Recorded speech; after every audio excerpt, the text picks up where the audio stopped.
إن الحمد لله نحمده ونستعينه ونستغفره ونعوذ بالله من شرور أنفسنا ومن سيئات أعمالنا. من يهده الله فلا مضل له ومن يضلله فلا هادي له، وأشهد أن لا إله إلا الله وحده لا شريك له، وأشهد أن محمدا عبده ورسوله. أما بعد، فأعوذ بالله من الشيطان الرجيم. بسم الله الرحمن الرحيم. يا أيها الذين آمنوا اتقوا الله حق تقاته ولا تموتن إلا وأنتم مسلمون. يا أيها الناس اتقوا ربكم الذي خلقكم من نفس واحدة وخلق منها زوجها وبث منهما رجالا كثيرا ونساء، واتقوا الله الذي تساءلون به والأرحام إن الله كان عليكم رقيبا. يا أيها الذين آمنوا اتقوا الله وقولوا قولا سديدا يصلح لكم أعمالكم ويغفر لكم ذنوبكم، ومن يطع الله ورسوله فقد فاز فوزا عظيما. أما بعد، فإن خير الحديث كتاب الله، وخير الهدي هدي محمد صلى الله عليه وسلم، وشر الأمور محدثاتها، وكل محدثة بدعة، وكل بدعة ضلالة، وكل ضلالة في النار. فأعوذ بالله السميع العليم من الشيطان الرجيم. إن تجتنبوا كبائر ما تنهون عنه نكفر عنكم سيئاتكم وندخلكم مدخلا كريما. تمام تعریفیں بزرگی و کبریائی اس اللہ وحدہ لا شریک کے لیے لائق و زیبا ہے، جو ساری کائنات کا پروردگار اور پالنہار ہے۔ درود و سلام ہو سارے انبیاء پر، خصوصاً پیارے نبی محمد صلی اللہ علیہ وسلم پر، جنہوں نے ہمیں گناہوں کو مٹانے والے اعمال کی طرف رہنمائی کی۔ حاضرین جمعہ اور میرے دینی اور اسلامی بھائیوں، خطبہ مسنونہ کے بعد میں نے آپ کے سامنے سورۃ النساء کی ایک آیت تلاوت کی۔ اس کا معنی اور مفہوم یہ ہے کہ اگر تم بڑے بڑے گناہوں سے یعنی کبیرہ گناہوں سے بچتے رہو گے جن سے تمہیں منع کیا گیا ہے، تو ہم تمہاری چھوٹی چھوٹی غلطیوں کو، چھوٹی لغزشوں کو ہم معاف کریں گے، اور ہم تمہیں ایسی عزت والی جگہ جس کو ہم جنت کہتے ہیں اس میں داخل کریں گے۔ اس آیت کا پیغام یہ ہے کہ جب انسان اپنے دامن کو کبیرہ گناہوں سے، بڑے گناہوں سے بچائے رکھے گا تو اللہ تعالیٰ اس کے چھوٹے چھوٹے گناہوں کو معاف کریں گے۔ ہم میں سے ہر شخص خطا کار ہے، گنہگار ہے۔ ان گناہوں کو مٹانے کے لیے رب العالمین نے ہمارے لیے ایسے ایسے اعمال رکھے ہیں جو کہ وہ اعمال ان گناہوں کو مٹا دیتے ہیں۔ نہ صرف ان گناہوں کو مٹاتے ہیں بلکہ ان گناہوں کو نیکیوں میں تبدیل کر دیتے ہیں۔ تو آج کے خطبے میں ہم باذن اللہ دیکھیں گے کہ وہ کون سے اعمال ہیں جو ہمارے گناہوں کو مٹاتے ہیں۔ گناہوں کی بخشش کا سب سے پہلا اور اہم سبب ہے ایمان اور عمل صالح۔ اللہ تعالیٰ نے قرآن مجید میں جہاں بھی آمنو کہا وہیں پر ساتھ ہی ساتھ وعاملوا الصالحات کا تذکرہ بھی کیا۔ تو جو لوگ ایمان لے آئے اور نیک کام کرتے رہے، عمل صالح کرتے رہے، ان کے لیے اللہ تعالیٰ نے قرآن مجید میں بے شمار بشارتیں دی ہیں، بے شمار خوشخبریاں دی ہیں۔ انہی خوشخبریوں میں سے سورۃ العنکبوت میں اللہ تعالیٰ فرماتے ہیں والذین آمنوا وعملوا الصالحات لنکفرن عنہم سیئاتہم ولنجزینہم احسن الذی کانوا یعملون۔ جو لوگ ایمان لے آئے اور نیک کام کرتے رہے، ضرور بھی ضرور ہم ان کے گناہوں کو معاف کریں گے اور ہم ان کے نیک اعمال کا بہترین بدلہ عطا کریں گے۔ اب سوال یہ پیدا ہوتا ہے کہ ایمان لانے کے بعد وہ کون سے نیک اعمال ہیں جس کی وجہ سے اللہ تعالیٰ گناہوں کو معاف کرنے کا اعلان کرتے ہیں؟ تو اس میں سب سے پہلی چیز یہ ہے کہ بندہ سچے دل سے، صدق دل سے اللہ تعالیٰ سے خالص توبہ کرے۔ بندہ اللہ تعالیٰ سے اپنے گناہوں پر صدق دل سے توبہ کرے۔ سورۃ التحریم میں اللہ تعالیٰ فرماتے ہیں یا ایھا الذین آمنوا توبوا الی اللہ توبۃ نصوحا عسى ربکم ان یکفر عنکم سیئاتکم۔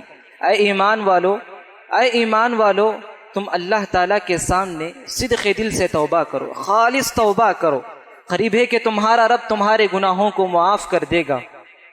خالص توبے کا مطلب یہ ہے کہ بندہ گناہ کرنے کے بعد اللہ تعالیٰ کے سامنے اپنے گناہوں پر شرمندگی کا اظہار کرے، ندامت کا اظہار کرے، پروردگارہ مجھ سے یہ گناہ سرزد ہو گیا، تو اللہ تعالیٰ کے سامنے شرمندگی کا اظہار کرے۔ ساتھ ہی ساتھ بندہ اللہ تعالیٰ کے سامنے اس بات کا اقرار کرے کہ اے اللہ میں اس گناہ کو آئندہ کبھی نہیں کروں گا، آئندہ اس گناہ کے قریب بھی نہ جانے کا عزم کرتے ہوئے اللہ تعالیٰ سے معافی طلب کرے۔ جب بندہ اس طرح سے اللہ تعالیٰ کے سامنے اپنے گناہوں پر شرمندگی کا اظہار کرتے ہوئے ساتھ ہی ساتھ اس گناہ کے قریب بھی نہ جانے کا عزم کرتے ہوئے فرائض کی پابندی کے ساتھ ساتھ نوافل کی بھی اگر بندہ پابندی کرتا ہے تو یہ اللہ کا وعدہ ہے الا من تاب وآمن وعمل عملا صالحا فاولئک یبدل اللہ سیئاتہم حسنات، کہ جو بندہ توبہ کیا ایمان لانے کے بعد ساتھ ہی ساتھ اچھے اچھے کام کرتا رہا تو یہ اللہ کا وعدہ ہے کہ اللہ تعالیٰ اس کے گناہوں کو نیکیوں میں تبدیل کر دیں گے۔ سبحان اللہ، کتنا بڑا ہے رب العالمین، کتنا رحیم ہے رب العالمین، نہ صرف گناہوں کو معاف کرتا ہے بلکہ گناہوں کو نیکیوں میں تبدیل کرنے کا وعدہ دلاتا ہے۔ حدیث قدسی ہے، ترمذی کی حدیث ہے، اللہ کے رسول صلی اللہ علیہ وسلم نے فرمایا، اللہ تعالیٰ فرماتے ہیں یا ابن آدم لو بلغت ذنوبک عنان السماء ثم استغفرتنی غفرت لک۔ دیکھیے اللہ کتنے پیارے انداز سے کہتے ہیں اے ابن آدم اگر تیرے گناہ آسمان تک بھی پہنچ جائے، یعنی بندے کے اتنے بے شمار گناہ ہو کہ تیرے گناہ آسمان تک بھی پہنچ جائے پھر بھی تو مجھ سے معافی طلب کرے تو میں تجھے معاف کر دوں گا، ولا ابالی، مجھے اس کی کوئی پرواہ نہیں۔ یہ پروردگار کا اعلان ہے، تو لہٰذا ہمیں چاہیے کہ ہم اپنے گناہوں کو مٹانے کے لیے توبے کا سہارا لیں، معافی کا سہارا لے، مغفرت کا سہارا لے اللہ تعالیٰ سے۔ اور اسی طرح گناہوں کو مٹانے والا ایک اور عمل، وضو کو اچھی طرح سے کریں، وضو کو مکمل طور پر کریں، وضو کے جو ارکان ہیں ان ارکان کو اچھی طرح سے پابندی کے ساتھ کریں۔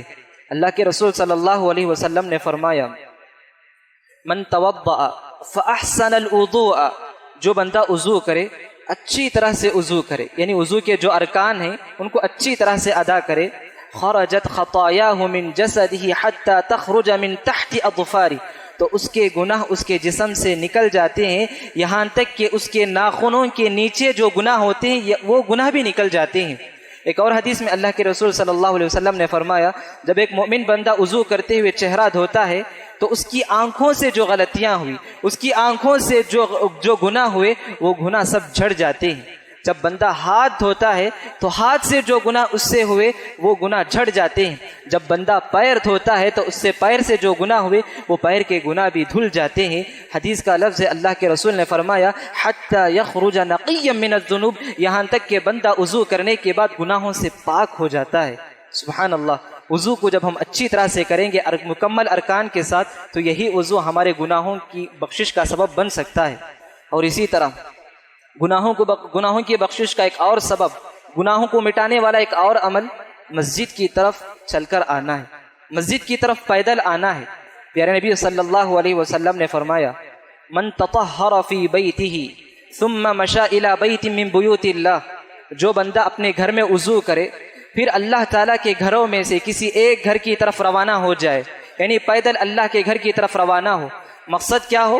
مقصد کوئی اور نہ ہو بلکہ مقصد کیا ہے؟ خود حدیث میں اللہ کے رسول نے کہا لیقضی فریضۃ من فرائض اللہ، تاکہ اللہ تعالیٰ کے فریضوں میں سے ایک فریضے کو ادا کرے، یعنی نماز ادا کرنے کے لیے بندہ گھر سے وضو کر کے مسجد کی طرف پیدل آتا ہے تو اللہ کے رسول نے کیا کہا کانت خطوتاہ احداہما تحط خطیئۃ والاخری ترفع درجہ، اس کے دو قدموں میں سے ایک قدم اس کے گناہ کو مٹاتا ہے تو دوسرا قدم اس کے درجات کو بلند کرتا ہے۔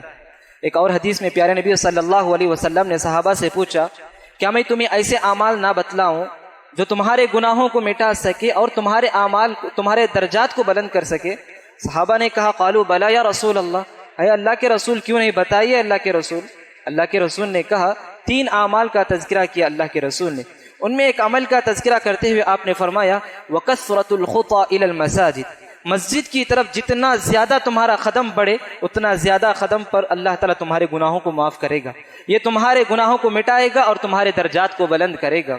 صحیح مسلم کی حدیث ہے جب مسجد نبوی کے پاس کچھ زمینیں خالی ہو گئی تھی تو اس وقت بنو سلمہ جو کہ انصار کا قبیلہ تھا، انصار کی ایک جماعت تھی جو کہ مسجد نبوی سے کچھ دور پہ تھی، یعنی کچھ فاصلے پر تھی وہ بنو سلمہ وہ قبیلہ۔ جس کی وجہ سے جب وہ زمین خالی ہونے کی خبر ان کو پہنچی تو بنو سلمہ کا یہ ارادہ ہوا کہ ہم مسجد نبوی کے قریب پہنچ جائے۔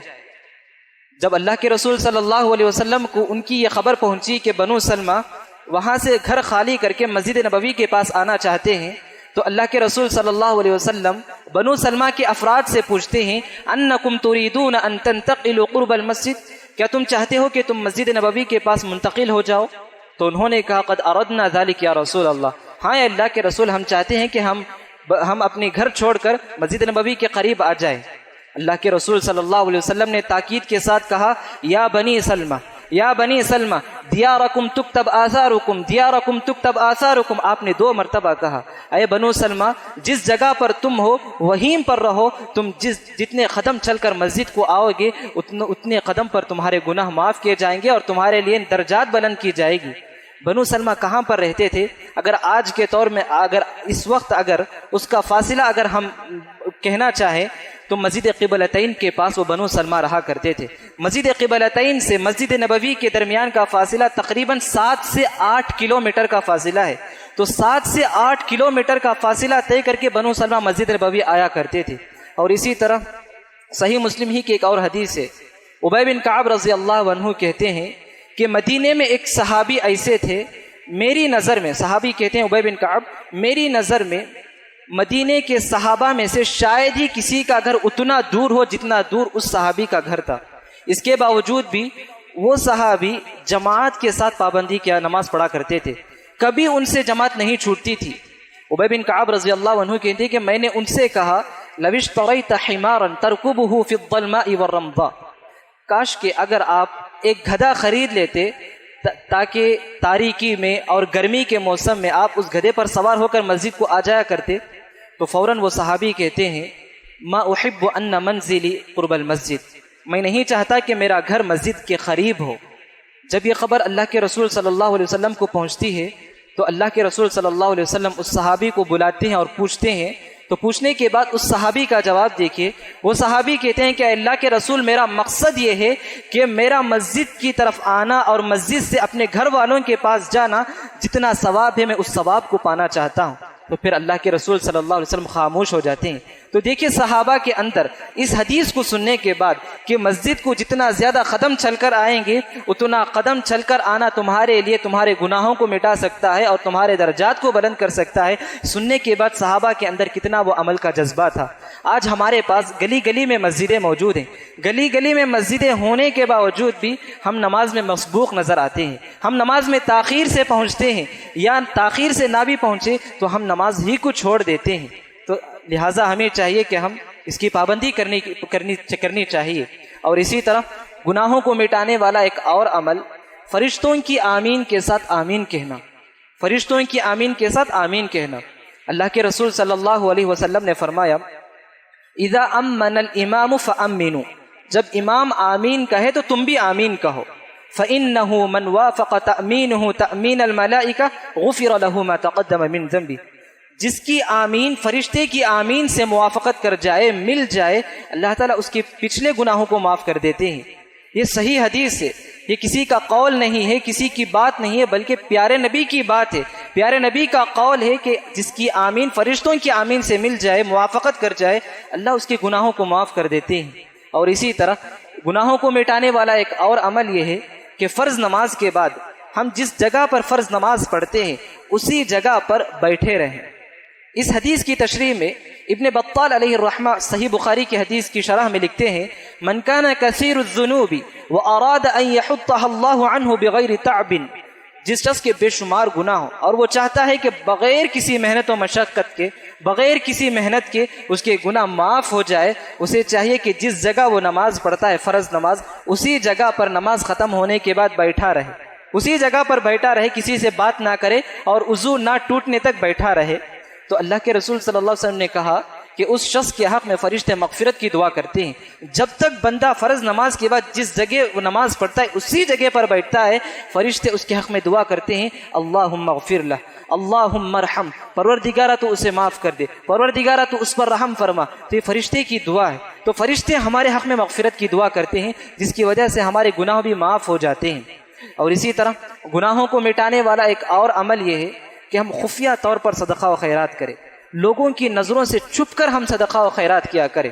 سورہ بقرہ میں اللہ تعالیٰ نے کہا ان تبدوا الصدقات فنعما ہی، اگر تم لوگوں کی نظروں میں آ کر اگر صدقہ کرتے ہیں تو یہ بھی اچھی بات ہے، لیکن مقصد یہ ہو کہ اللہ کو خوش کرنا مقصد ہو۔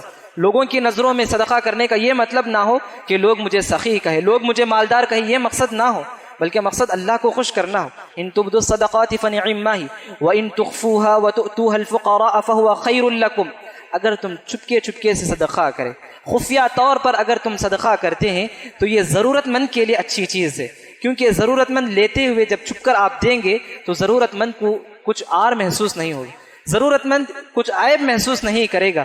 پھر اللہ فرماتے ہیں وَيُكَفِّرْ عَنْكُم مِّن سَيِّئَاتِكُم، خفیہ طور پر اگر ہم صدقہ کریں گے، لوگوں کی نظروں سے چھپ کر اگر ہم صدقہ کریں گے تو یہ تمہارے گناہوں کا کفارہ ہے، اللہ تعالیٰ تمہارے چھوٹے گناہوں کو معاف کریں گے۔ اور اللہ بعد میں کہتے ہیں واللہ بما تعملون خبیر، اللہ تعالیٰ تمہارے اعمال سے باخبر ہے، تم چھپ کر دیتے ہیں یا لوگوں کے سامنے دیتے ہیں، اللہ تعالیٰ کو یہ ساری چیزیں معلوم ہیں، اللہ تعالیٰ ان اعمال سے واقف ہے۔ اور اسی طرح گناہوں کو مٹانے والا ایک اور عمل یہ ہے کہ جب ہم کسی سے ملاقات کریں، ایک مسلمان کسی دوسرے مسلمان سے ملاقات کرتا ہے تو ملاقات کرتے ہوئے مصافحہ کرے ملاقات کرتے ہوئے۔ اللہ کے رسول صلی اللہ علیہ وسلم نے فرمایا جب کوئی دو مسلمان آپس میں ملاقات کرتے ہوئے مصافحہ کرتے ہیں تو جدا ہونے سے پہلے اللہ تعالیٰ ان کی مغفرت کر دیتا ہے۔ سبحان اللہ، جدا ہونے سے پہلے اللہ ان کی مغفرت کر دیتے ہیں۔ اسی لیے مصافحہ کرتے وقت اس دعا کی تعلیم دی پیارے نبی نے یغفر اللہ لنا ولکم، اللہ تعالیٰ ہمیں بھی اور تمہیں بھی معاف کرے۔ تو مصافحہ کرتے ہوئے یعنی ملاقات کرتے ہوئے مصافحہ کرنا یہ کوئی مشکل کام نہیں ہے، یہ کوئی مشکل کام نہیں ہے، بس آپ مصافحہ کریں، ہاتھ دیں، جس کی وجہ سے آپ کی مغفرت ہو جاتی ہے۔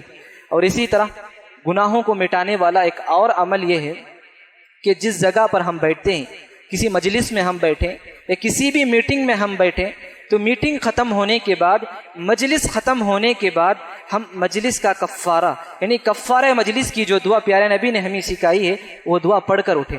سبحانک اللہم و بحمدک اشہد ان لا الہ الا انت استغفرک و اتوب الیک۔ اللہ کے رسول صلی اللہ علیہ وسلم نے فرمایا جو بندہ کسی مجلس میں بیٹھے، مجلس ختم ہونے کے بعد اس دعا کو پڑھے تو اللہ تعالیٰ اس مجلس میں جو کچھ ان سے غلطیاں ہوئی اللہ تعالیٰ اس کو معاف کر دیتے ہیں۔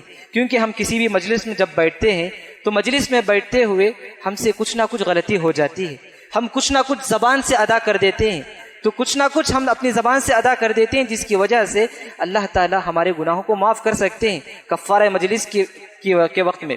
اور اسی طرح سے گناہوں کو مٹانے والا ایک اور عمل یہ ہے خصوصاً جمعے کے دن یہ عمل کرنا اللہ کے رسول نے ہمیں اس کی تعلیم دی ہے، وہ کہ اللہ کے رسول صلی اللہ علیہ وسلم پر درود بھیجا کرے، کہ پیارے نبی صلی اللہ علیہ وسلم پر درود بھیجا کرے۔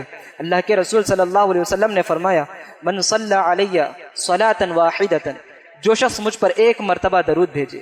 درود کے کلمات بے شمار ہیں، بے شمار درود کے کلمات ہیں جو صحیح احادیث میں درود کے کلمات موجود ہیں۔ اللہم صلی علی محمد وعلی آل محمد، اسی طرح اللہم صلی وسلم علی نبینا محمد، اس طرح سے جتنے بھی درود کے کلمات ہیں اگر بندہ ایک مرتبہ اللہ کے رسول پر درود بھیجتا ہے تو اس کی کیا فضیلت ہے۔ خود اللہ کے رسول صلی اللہ علیہ وسلم فرماتے ہیں صلی اللہ علیہ 10 صلوات، اللہ تعالیٰ اس پر 10 رحمتیں نازل کرتے ہیں، وحط عنہ 10 خطیئات، اور اس کی 10 غلطیوں کو اللہ تعالیٰ مٹاتے ہیں، 10 گناہوں کو اللہ تعالیٰ مٹاتے ہیں، ورفع له 10 درجات، اور اس کے 10 درجات کو اللہ تعالیٰ بلند کرتے ہیں۔ تو دیکھیں ایک مرتبہ درود پڑھنے کی کتنی فضیلتیں ہیں، ایک مرتبہ درود پڑھنا اللہ کی 10 رحمت کا مستحق، 10 گناہ معاف ہوتے ہیں اور اللہ تعالیٰ اس کے 10 درجات کو بلند کرتے ہیں۔ تو اس طرح سے بے شمار ایسے اعمال اللہ تعالیٰ نے ہمارے لیے رکھے ہیں، کیونکہ اللہ تعالیٰ کو معلوم ہے کہ انسان کمزور ہے، وَخُلِقَ الْإِنسَانُ ضَعِيفًا، اللہ تعالیٰ نے انسان کو کمزور پیدا کیا، انسان گناہ کرتا ہے، کرتا رہے گا اور کر رہا ہے، تو اسی لیے اللہ تعالیٰ ہمارے لیے ایسے اعمال رکھے ہیں تاکہ ان اعمال کو انجام دیتے ہوئے اللہ تعالیٰ ہمارے گناہوں کو مٹا سکے۔ اور ایک بات ہمیں ذہن میں ہونی چاہیے کہ یہ جو بھی اعمال ہیں، یہ اعمال انجام دینے کی وجہ سے اللہ تعالیٰ ہمارے چھوٹے گناہوں کو معاف کریں گے، بڑے گناہوں کو نہیں۔ جو چھوٹے چھوٹے گناہ ہیں، صغیرہ گناہ ہیں، صرف صغیرہ گناہوں کو اللہ تعالیٰ معاف کریں گے، بڑے گناہوں کو اللہ تعالیٰ نہیں معاف کریں گے۔ بڑے گناہ کیسے معاف ہوں گے؟ خود اللہ کے رسول نے فرمایا کہ بڑے گناہوں کے لیے اللہ تعالیٰ سے توبہ کرنا چاہیے، اللہ سے جب تک آپ توبہ نہیں کریں گے اللہ تعالیٰ بڑے کبیرہ گناہوں کو معاف نہیں کریں گے۔ یہ جو چھوٹے چھوٹے گناہ ہیں جو ہم سے آنکھوں سے جو غلطیاں سرزد ہوتی ہیں، کانوں سے ہم سے غلطیاں سرزد ہوتی ہیں، زبان سے ہم سے جو غلطیاں سرزد ہوتی ہیں، یہ جو بھی چھوٹے چھوٹے گناہ ہیں یہ سب نیک اعمال کرنے کی وجہ سے یہ سارے اعمال کو اللہ تعالیٰ ختم کر دیں گے۔ اسی لیے جب بھی ہم کوئی گناہ کریں، چھوٹا گناہ ہی کیوں نہ ہو، گناہ کرتے ہوئے ہمیں معمولی نہیں سمجھنا چاہیے۔ بعض لوگ یہ سمجھتے ہیں کہ یہ تو معمولی گناہ، یہ تو چھوٹا گناہ ہے، اللہ تعالیٰ معاف کر دے گا۔ حقیقت میں اس طرح کا خیال ہمارے دل میں جب آتا ہے کہ یہ تو چھوٹا گناہ ہے، معمولی گناہ ہے، اللہ معاف کر دے گا، حقیقت میں یہ شیطان کا دھوکہ ہے۔ شیطان چھوٹے چھوٹے گناہوں سے لے کر انسان کو کبیرہ گناہوں تک پہنچا دیتا ہے۔ اسی لیے اللہ کے رسول صلی اللہ علیہ وسلم نے عائشہ رضی اللہ عنہا کو نصیحت کرتے ہوئے کہا، ایاک ومحقرات الذنوب، اے عائشہ تم گناہوں کو حقیر نہ جانو، جو چھوٹے چھوٹے گناہ ہیں ان کو بھی حقیر نہ جانا کرو، کیونکہ اللہ تعالیٰ کی طرف سے ایک فرشتہ مقرر ہے جو ان گناہوں کو بھی لکھتا ہے۔ تو چھوٹے چھوٹے گناہ ایسے ہوتے ہیں کہ کبھی انسان کو بڑے گناہوں تک پہنچا دیتا ہے۔ اسی لیے ہمیں چاہیے کہ ہم چھوٹے گناہ کرتے ہوئے بھی ہم یہ نہ سوچیں کہ یہ تو چھوٹا گناہ ہے۔ سلف کا قول ہے لا تنظر الی صغر المعصیہ، کہ گناہ کرتے ہوئے تم یہ نہ دیکھو کہ یہ چھوٹا گناہ ہے یہ بڑا گناہ ہے، بلکہ تم یہ دیکھو کہ ہم کس کی معصیت کر رہے ہیں، ہم کس رب کی معصیت کر رہے ہیں، یہ دیکھو تم۔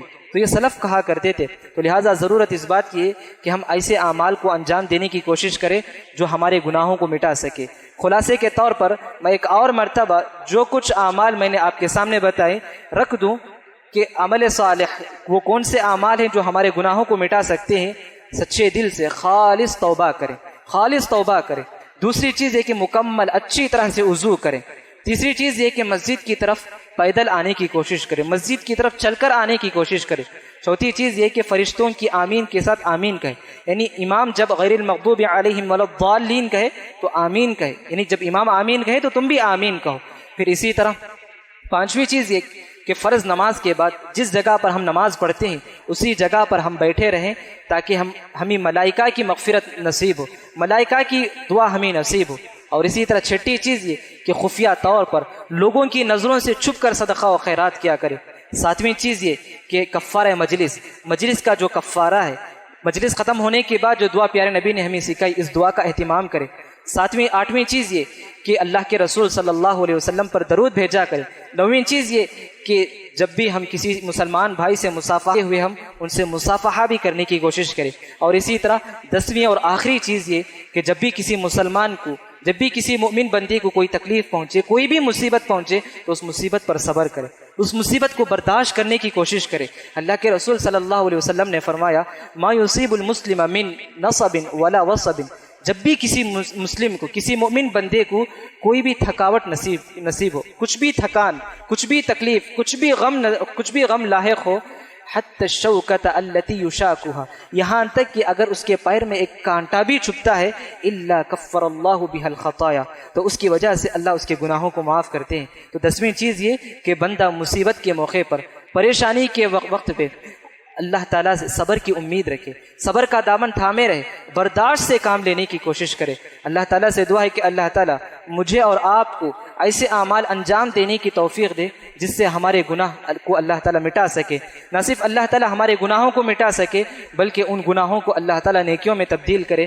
آمین۔ اقول قولی ھذا واستغفر اللہ لی ولکم ولسائر المسلمین من کل ذنب فاستغفروہ انہ ھو الغفور الرحیم۔